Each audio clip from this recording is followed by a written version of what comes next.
Have you ever wondered how our grandparents whipped up the most mouth-watering dinners with almost zero ingredients?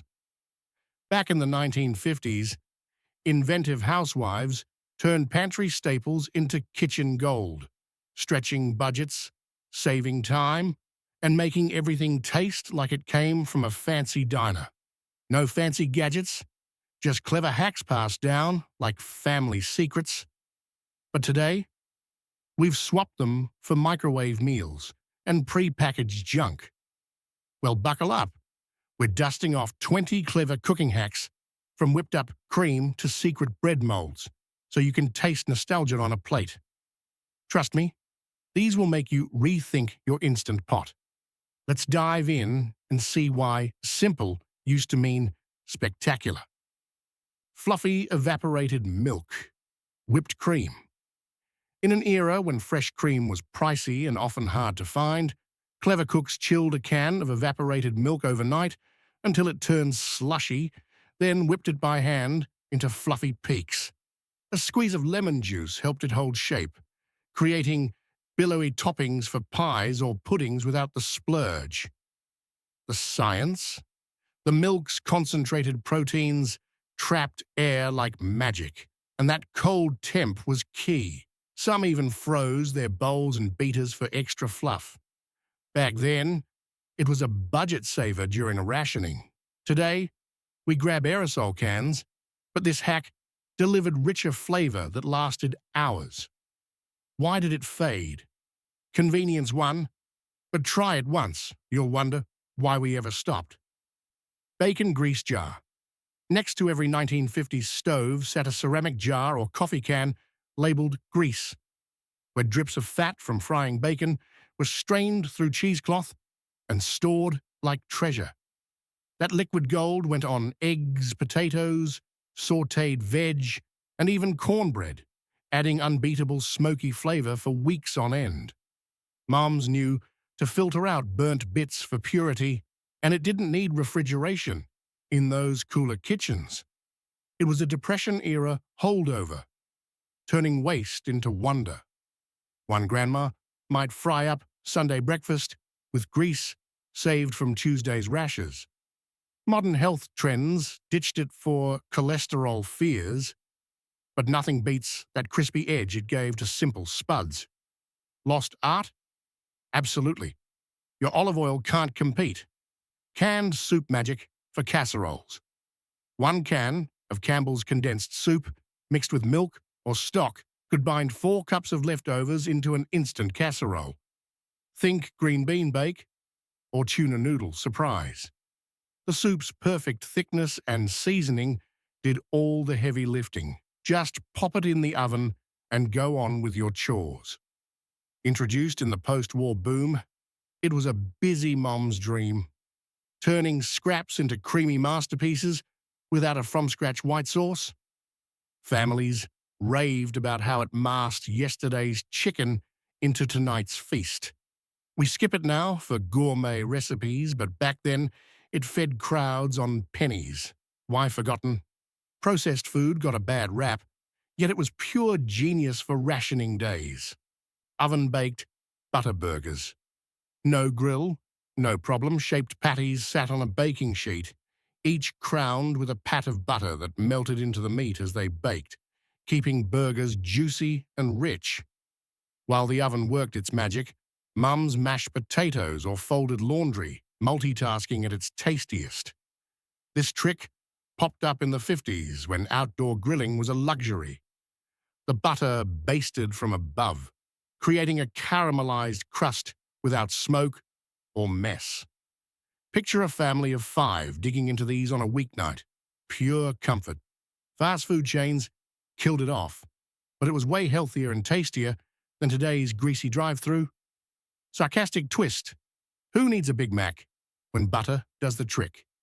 Panade, meatloaf, secret. To stretch lean ground beef and prevent crumbly loaves, Depression-era cooks soaked torn white bread in milk, then folded it into the meat for a tender, sliceable result that fed 6 on a single pound. The starchy panade absorbed juices like a sponge locking in moisture and fluff. It was a wartime saver. Crackers or oats worked too if bread was scarce, and ensured no dry bricks on the table. Grandmas might add onions for extra oomph, turning basic mince into Sunday supper. We overlook it now for fancy binders, but this hack made meatloaf a moist marvel. Forgotten? Yeah, because who remembers bread could be a hero ingredient? Savory jello.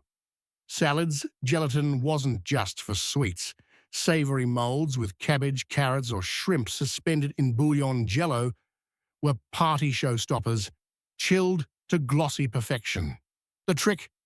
Precise temperature control, so veggies floated just right, often in fancy ring molds for that 50s elegance. Born from fridge innovation, it was a way to make cheap ingredients look posh at potlucks. One bite of tomato aspic, and you'd feel fancy. Kids hated it, but mums loved the wow factor. Today it seems bizarre. Who jellies their salad? But it was resourceful genius. Lost to fresh veggie trends, yet it screamed, "I'm a clever cook." Pressure cooker, pot roast. Before crock pots, pressure cookers shaved a 4-hour braise down to 45 minutes, turning cheap chuck roast into fall-apart tender bliss by the rule of 15 minutes per pound. Steam trapped inside broke down connective tissue fast, preserving nutrients better than slow simmering. A 50s staple, for working moms, it meant dinner on the table without all-day watching, one whistle and done. Families gathered for that juicy roast smell. Electric versions are back, but the original was a time-saver miracle.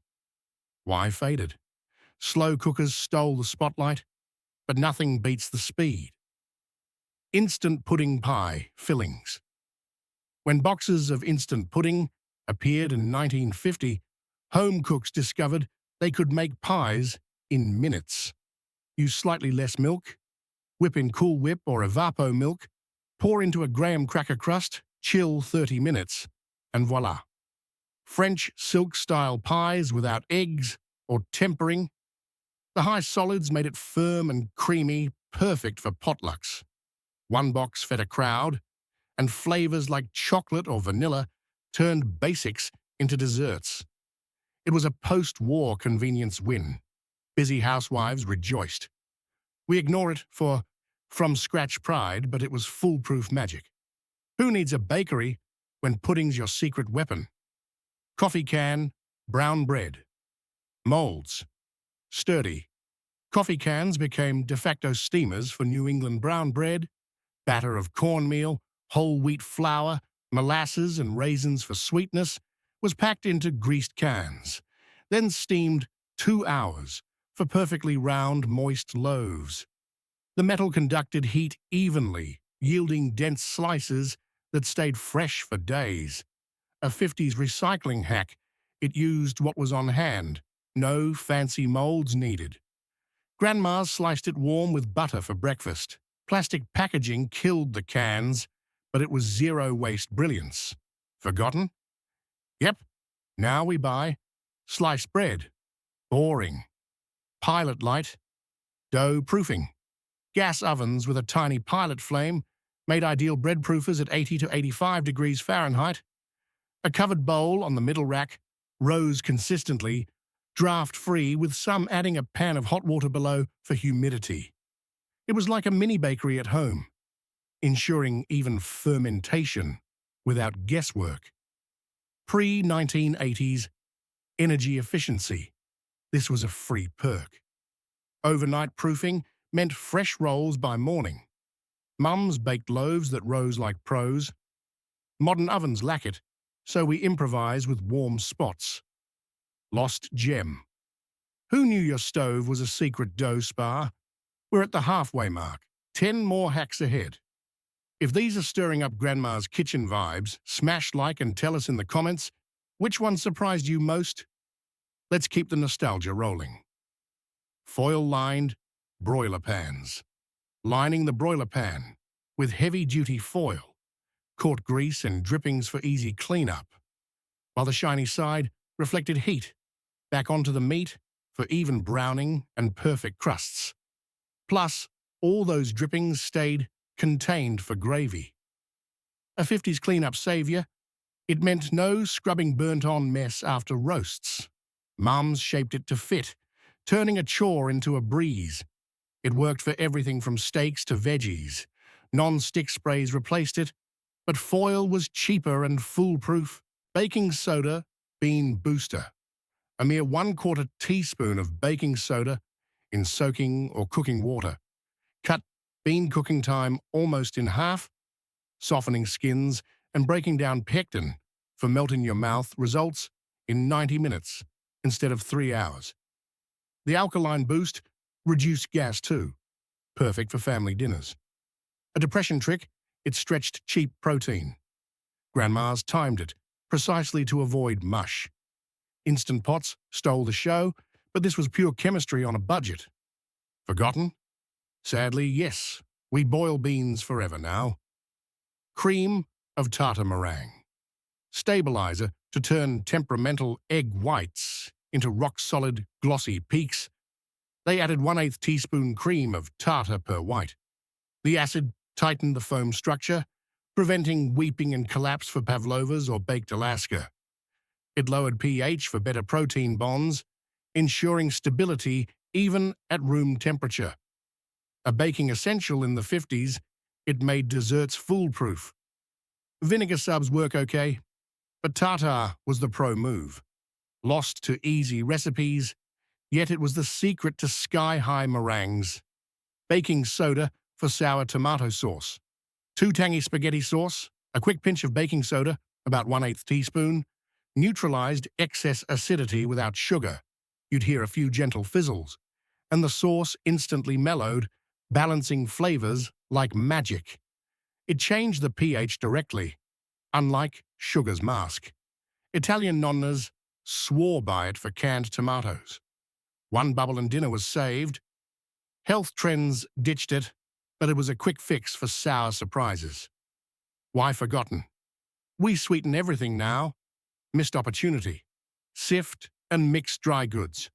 Before pre-blended flours, women sifted flour, baking powder, salt, and cocoa if used, together, sometimes twice, to aerate, remove lumps, distribute leaveners evenly, and measure accurately for lighter cakes without bitter pockets. It incorporated air for fluff and caught weevils too. A must for delicate bakes, it ensured consistent results. Modern flours skip it, but sifting was the key to velvety textures. Wax paper, cake pan liners. Wax paper was trimmed to fit pans, greased on both sides, then pressed into place. Cakes released flawlessly, browning evenly without dark spots. It took a little prep, tracing and cutting, but saved an entire cake from sticking disasters, especially for chiffons. A pre-parchment staple, it was cheap and effective. Non-stick pans replaced it, but wax was the original no-fail barrier. Lost art. Who cuts paper now? But it was pure baking insurance. Evaporated milk icebox treats. Partially freezing sweetened evaporated milk, then whipping it into slush, created no-churn ice cream or mousse-style pie bases, add fruit, chocolate, or coffee, chill, and you had freezer-friendly desserts without a machine. The high solids made it creamy and stable. A depression hack for tough weeks, it turned 1 can into family treats. Gelatin firmed it for slikable pies. Modern freezers ignore it, but it was nostalgic magic. Why faded? Convenience? But try it. Pure 50s bliss. Condensed soup gravy. Why whiskeroo when a can of cream of mushroom or chicken soup would do? Diluted with pan drippings, it thickened into gravy sans lumps. A splash of wine or brandy took it from shop-bought to restaurant style. A post-war shortcut, it masked drippings into silky sauces. Mums kept varieties for every meat. Processed fears killed it, but it was lump-free genius. Fancy chefs scoff, but Grandma's gravy won every time. Potato chip casserole crust. Leftover chips got a second life, crushed into a buttery topping. 2 cups of crumbs plus 3 tablespoons of melted butter sprinkled on a veggie or tuna casserole in the last 15 minutes of baking added an irresistible crunch. Flavors like BBQ or onion jazzed it up. A 50s innovation, it used up stale bags for textural contrast. Kids loved the surprise crunch. Overprocessed? Maybe, but it was zero-waste flavor magic, forgotten. We bake plain now, boring. Broiled grapefruit with sugar crust. Cut grapefruit in half, sprinkle brown sugar and a dab of butter on top, then broil 3 minutes until caramelized. The heat sweetened the tart fruit, loosened segments, and created a warm vitamin C, packed breakfast, no extra dishes needed. Add cinnamon for spice. A 50s health kick, it turned sour citrus into dessert-like starters. Served in special bowls, it was elegant simplicity. Fresh fruit trends ditched it, but it was a quick glow-up for boring produce. There you have it. 20 savvy kitchen secrets our grandparents swore by, turning basic into brilliant. These hacks saved time, money, and sanity, proving simplicity was the real gourmet. Which one will you revive in your kitchen? Drop your thoughts and any family twists in the comments. If this stirred up some retro hunger, tap like, share with a friend who loves old-school cooking, and subscribe for more culinary time travel. Who knows? Your next meal might taste like 1955. Thanks for watching.